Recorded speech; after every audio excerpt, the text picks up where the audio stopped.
Gabonetako etenaldiaren ostean jardunean hasi gara berriro. Asteazken goizean aurkeztu genuen zientzia zinema zikloa.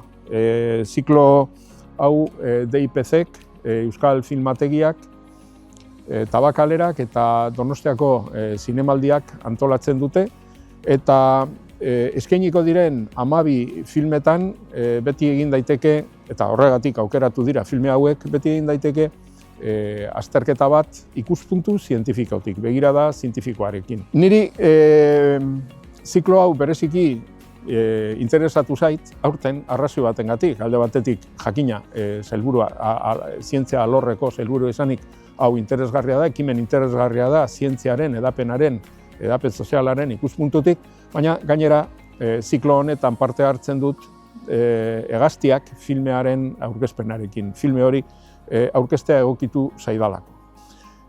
Ostegun goizean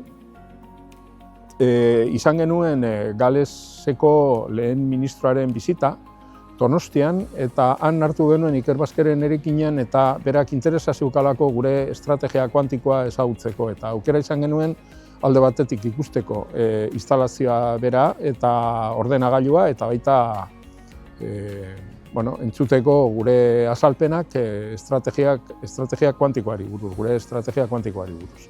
Eta azkenik, ostiralean itxi dugu, asteazkenean hasi genuen gure zientzia, teknologia eta berrikuntza planaren